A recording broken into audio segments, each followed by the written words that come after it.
todos.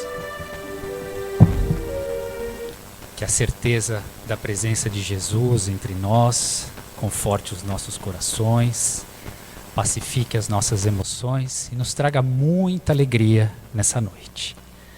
Vamos fazer uma oração e, para tanto, eu convido a todos a plasmarmos na nossa mente, a pensarmos naquele que é a majestade planetária. Enxergamos agora com os nossos olhos espirituais o Cristo, todo reluzente, sempre terno, sempre amoroso, nos oferecendo a sua luz e a sua presença como garantia inequívoca de que jamais estamos sozinhos nessa caminhada bendita que o Senhor da vida proporciona, essa caminhada de aprendizado, às vezes íngreme, às vezes rude, mas tão essencial ao nosso espírito eterno. Esse Pai bondoso, a quem agradecemos profundamente, nos oferece o exemplo majestoso de Jesus para seguirmos nessa romagem terrena. Queremos agradecer também aos mentores luminosos dessa casa de luz, que prepararam esse ambiente vibracional com muito zelo, com muita dedicação, permitindo que pelo simples ingresso nessa casa as nossas emoções se equilibrassem, a nossa compreensão acerca da vida eterna se dilatasse e a nossa vontade de sermos hoje melhores do que fomos ontem se expandisse. Temos certeza de que continuaremos assistidos e amparados pelo bom pastor. Isso nos enche de coragem, de ânimo e de vontade. E com a fé redobrada, pedimos a Jesus a permissão para, em seu nome, realizar essa humilde assembleia e entoamos das fibras mais profundas dos nossos corações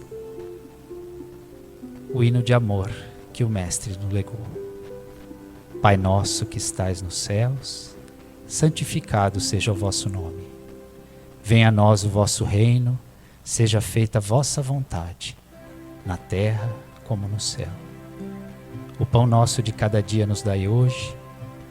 Perdoa, Pai, as nossas dívidas, à medida em que perdoarmos aos nossos devedores. Não nos deixeis cair em tentação e livra-nos, ó Pai, de todo o mal. Que assim seja.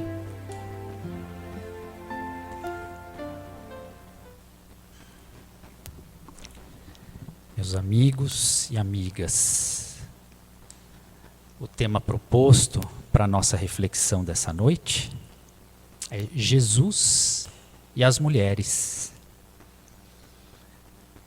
Há pouco tempo, em termos da vida do Espírito Eterno, todos nós, muito asselvajados, muito brutos, muito rudes, nutríamos o desejo de escravizar os nossos semelhantes, desejo de dominação, e vivíamos imersos em guerras, em disputas, em atividades bastante brutas.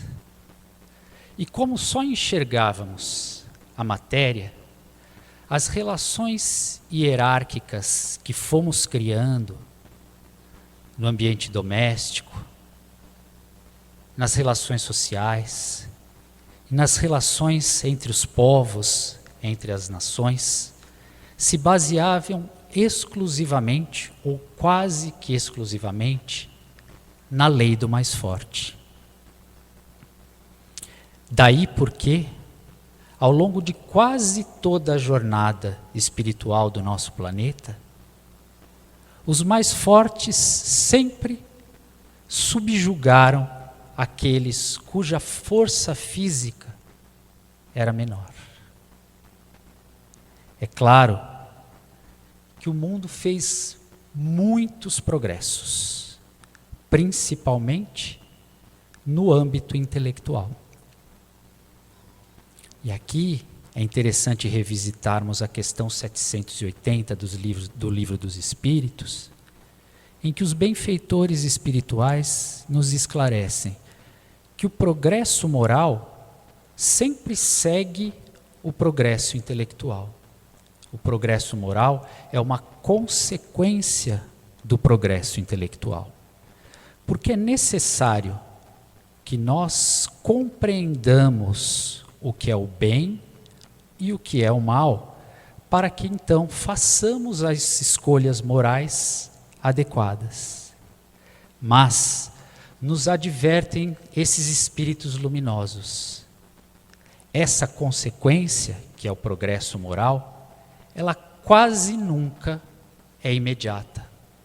Muitas vezes há um espaço de tempo enorme entre a aquisição do conhecimento e a retificação moral individual ou das sociedades. E os espíritos nos trazem um conceito ainda bem importante, o conceito de civilizações completas e incompletas.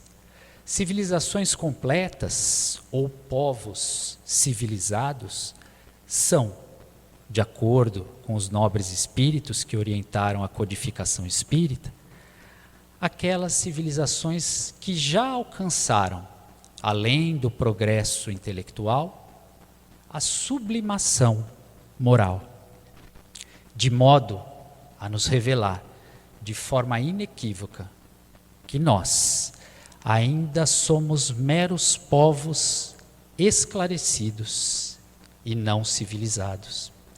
Que nós ainda estamos na primeira etapa da civilização. E por que isso? Porque ainda é muito patente nas nossas relações o desejo de dominação. O desejo de que alguns se submetam a nós. E isso fica muito evidente na nossa sociedade quando analisamos a questão feminina, a questão da mulher. Embora isso seja evidente, essa relação desigual, assimétrica, na maior parte das nossas relações, basta abrirmos os jornais, lermos os sites de notícia diariamente, para termos notícia de injustiças, de atos de opressão e de violência. Eu queria iniciar essa reflexão trazendo algumas informações que acredito sejam importantes para esse nosso estudo. Uma pesquisa feita pelo Instituto Ipsos, um renomado instituto de pesquisa, no ano de 2017, apontou que 19% dos homens no Brasil acreditam na inferioridade das mulheres. Esses 19% declararam que acreditam na inferioridade das mulheres. E tão chocante como isso é que 14% das mulheres brasileiras disseram considerarem-se inferiores aos homens. É claro que isso, essa percepção equivocada que essa pesquisa nos apresenta, tem reflexos, tem impactos negativos em todas as relações sociais. seja no mercado de trabalho, seja nos templos domésticos. E isso é muito fácil de constatar. E trago aqui mais algumas informações para que essa conversa tenha um pouco mais de dados práticos. As mulheres que exercem atividade profissional, para cujo exercício é exigido curso superior, recebem, em média, 63% do que recebe de remuneração um homem com a mesma qualificação educacional. As mulheres no nosso país dedicam aproximadamente 18 horas semanais, em média, para cuidar dos afazeres domésticos, ao passo que os homens, pouco mais de 10 horas semanais. Esse panorama não nos deixa dúvida de que há algo muito desigual na nossa sociedade. Mas vamos analisar o que o modelo perfeito, o que Jesus de Nazaré nos legou em termos de exemplo? Vamos analisar se esse estado de coisas está de acordo com as leis divinas que foram nos apresentadas com muito amor, com muita doçura pelo missionário do amor. O grande Espírito Emmanuel, na obra Pão Nosso, afirma categoricamente: com Jesus começou o legítimo feminismo. E de fato, antes de o Mestre vir até nós, a mulher não passava de mera mercadoria. Muitas vezes condenada a passar a vida toda no cativeiro doméstico. Eram relegadas ao plano secundário, desdenhadas, subjugadas e utilizadas pelos homens meramente para reprodução e satisfação da libido. Antes do Mestre, as mulheres não tinham direito nem mesmo ao alimento espiritual, privadas que eram de frequentar os templos e os cultos religiosos. Algumas passagens do próprio Evangelho nos fazem entender a mentalidade daquela época.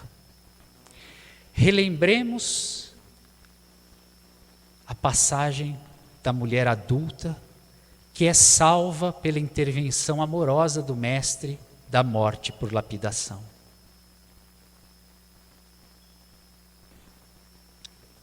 Não há notícia do coautor do adultério, como se a mulher, condenada à morte pela lei mosaica, pudesse ter praticado esse ato sozinha. O Evangelho nos fala da obsediada Maria Madalena, Maria de Madala, mas não traz um relato dos homens igualmente equivocados e obsidiados que a procuravam. Essa a mentalidade da época. Mas o mundo precisava dele, da luz. E vem Jesus, o grande libertador. E libertador também das mulheres, da alma feminina. Jesus, que jamais discriminou, pelo contrário, sempre enobreceu e exaltou as qualidades femininas, o que aumentou ainda mais a perseguição e a cisânia para com ele, por conta da sociedade patriarcal, egoísta e orgulhosa da época. Embora sempre incentivando as mulheres às responsabilidades do lar, não deixava de convocá-las à construção de um mundo novo, sabendo serem as mulheres as primeiras educadoras e, portanto, aquelas que construirão sempre no resguardo dos lares os alicerces de um mundo novo. Quando a procuravam, enfermas, fustigadas, perturbadas, o mestre só tinha palavra de carinho e as incentivava a perseverarem na conquista dos propósitos superiores e a se libertarem do jugo masculino, não com atos de violência, de rebeldia, mas com atos de amor, de resignação e de perseverança. Não é surpresa, portanto, que muitas seguissem o homem-luz. Eram elas que estavam ao lado do mestre. Eram femininas, as mãos que socorriam os enfermos. Eram as mulheres que providenciavam roupas e alimentos para as crianças e para os desvalidos que vinham em busca da luz suprema de Jesus. Eram as vozes doces, suaves das mulheres que acalmavam as multidões que acorriam em busca do missionário da paz, à procura de curas e de milagres. E o Evangelho é pródigo em exemplos sublimes de mulheres grandiosas. A transformação de Maria de Magdala, a dedicação das irmãs de Lázaro, Marta e Maria, o martírio de Joana de Cusa, e o que dizer das valorosas senhoras de Jerusalém, únicas a acompanharem o mestre na via dolorosa, visto que ele foi abandonado até mesmo por aqueles a quem passara a chamar amigos. O espírito Amélia Rodrigues nos lembra que isso não é surpresa, porque o sentimento feminino preparado para a maternidade não teme renúncias e não teme sacrifícios. Assim é que ao pé da cruz, além do apóstolo João, só havia mulheres, dentre elas a Mãe Santíssima, exemplo maior de dedicação ao Mestre e de submissão incondicional à vontade do Pai.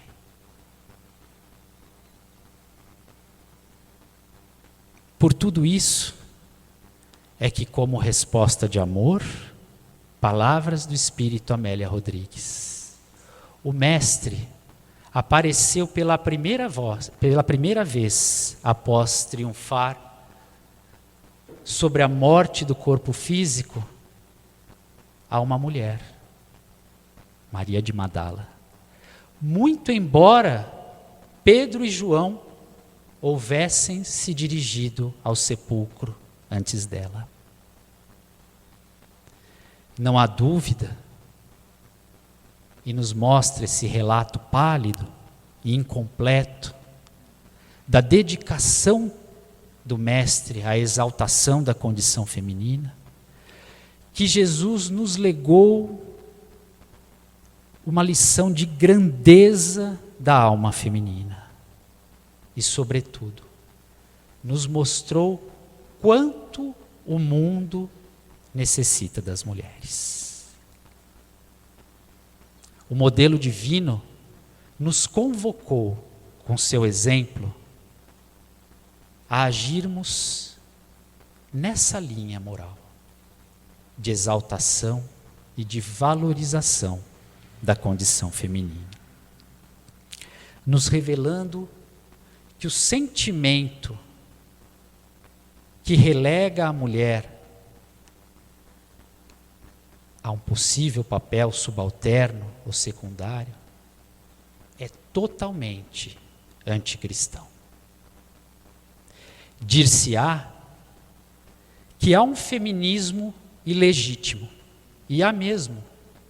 Há um feminismo que não caminha com Jesus, aquele que incentiva a morte de seres que as mulheres trazem no ventre, reencarnantes, a pretexto de conferir uma liberdade ilusória à mulher.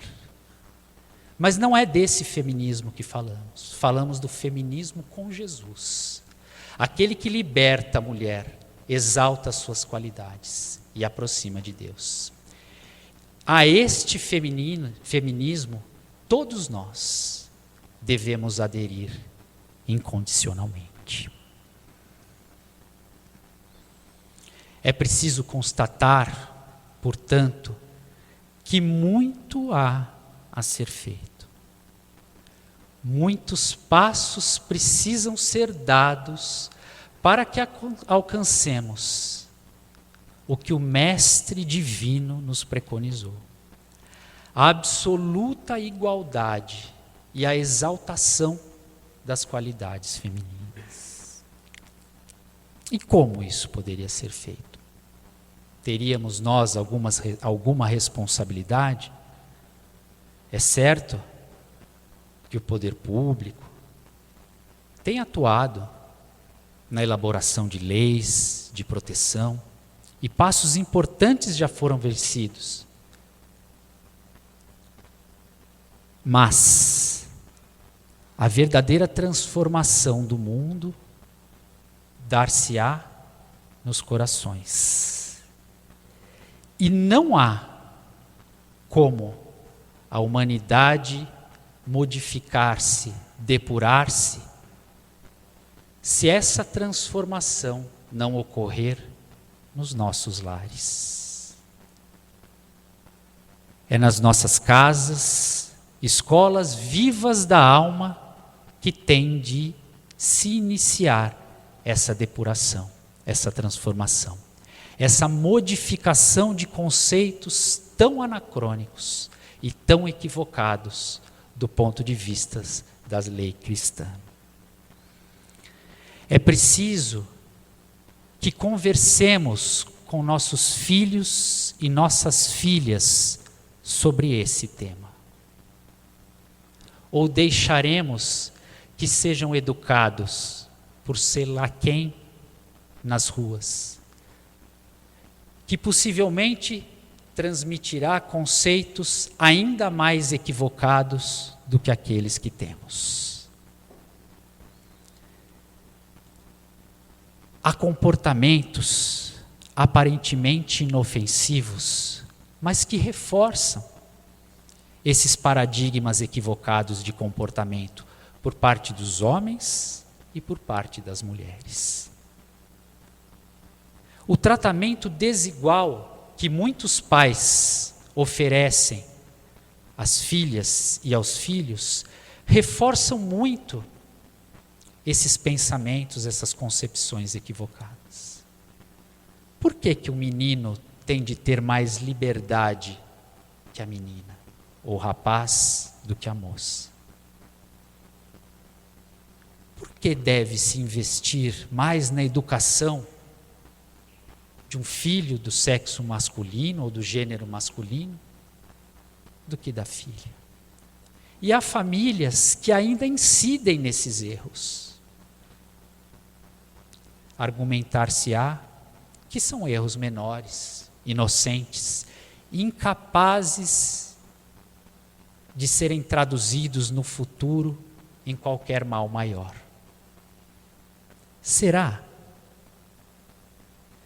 Será que muitos de nós ainda não trazemos essa herança primitiva, tão arraigada em nosso espírito, que a reafirmação dessas circunstâncias, desse comportamento, não pode nos impulsionar para atos mais graves, ou para nutrir ainda mais esse sentimento de orgulho por parte dos homens, ou o sentimento de inferioridade indevido por parte das mulheres? Será que o exemplo da divisão desigual das tarefas domésticas pode ser uma boa lição para aqueles que construirão o futuro da nossa nação? É preciso, pois, atentarmos para a necessidade de mudança. Esse é um problema da nossa sociedade. É preciso que eduquemos os nossos filhos para respeitarem a condição feminina. E eduquemos, incentivemos as nossas filhas a saberem que elas não estão em condição de inferioridade.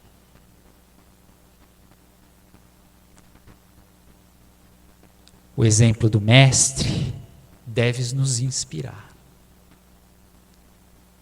Assim como deve nos inspirar o exemplo magnânimo de Maria de Nazaré, que foi convocada após o término da sua obra majestosa no nosso planeta a ser a rainha dos anjos, a mãe de todas as dores da terra. Ela é o exemplo máximo de submissão ao Cristo e ao Pai bondoso. Que retifiquemos as nossas concepções, que modifiquemos as nossas atitudes e que nos esforcemos para, através dos exemplos, ressaltar e dignificar sempre e sempre as mulheres.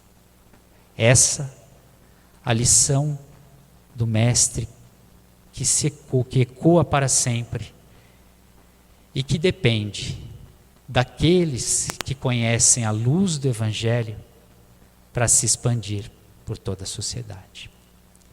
Que Jesus nos ampare, nos ilumine e que Maria continue sempre nos consolando e sempre mostrando a toda a humanidade a grandeza das mulheres. Eu convido a todos a mais uma vez elevarmos os nossos corações ao Criador, ao Pai bondoso, que nos dá a vida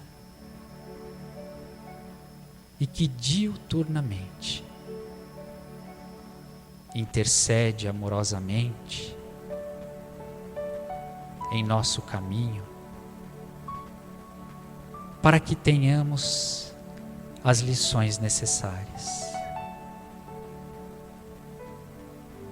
Esse Pai bondoso, que não desiste um minuto sequer de investir na sua obra, que um dia será perfeita, que somos todos nós, seus filhos amados. Esse Pai, cuja justiça é toda amorosa e cheia de oportunidades para nos redimirmos das nossas faltas, do nosso passado tão maculado.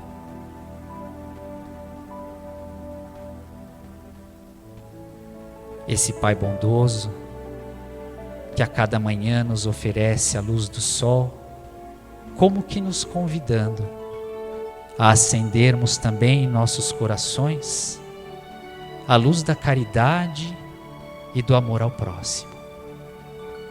Sentimentos esses que nos fazem pairar acima das dificuldades que nós mesmos colocamos em nossos caminhos. Nós dizemos nesse instante o quanto percebemos essa atuação amorosa em nossas vidas. E que nos sentimos nesse instante muito fortificados, com a fé muito fortalecida, por sabermos que somos tão amados pelo Pai. Prova disso é o pastor infalível que Ele incumbiu de guiar a cada um de nós em direção à luz. Obrigado, Jesus. Obrigado, Pai bondoso. Nós convidamos agora esses amigos queridos, doadores de energia, para ingressarem no salão, e convidamos aos presentes a manterem os corações jungidos ao Mestre Divino, para que a fluidoterapia possa alcançar a todos nós, para que essas energias benditas, puras, amorosas, possam envolver os nossos corpos e os nossos corações, penetrando a matéria, envolvendo o nosso perispírito e substituindo as vibrações, às vezes um pouco desequilibradas, um pouco agitadas, por um sentimento de profunda paz e de completa comunhão com o Criador majestoso. Sentimos a luz do amor do Cristo higienizar os nossos pensamentos, equilibrar os nossos corações, acendendo uma fagulha que resplandece no nosso peito. Esses anjos que percorrem o salão, distribuindo suas energias salutares, seus eflúvios harmonizantes, agem em nome de Jesus e propiciam o nosso reequilíbrio, nos preparando para continuarmos essa jornada abençoada de aprendizado no planeta Terra, mais próximos do Mestre. Nós aceitamos e recebemos esse presente vibracional tão amoroso para compartilhar com os nossos entes queridos, com todos aqueles que conviveremos ao longo da semana, a quem transmitiremos essa energia caridosa em forma de sorriso, de compreensão e de boas palavras. Que o Mestre permaneça conosco. Graças a Deus e graças a Jesus. Tenham todos uma boa noite e que que o retornemos muito tranquilos e gratos aos nossos lares. Boa noite a todos.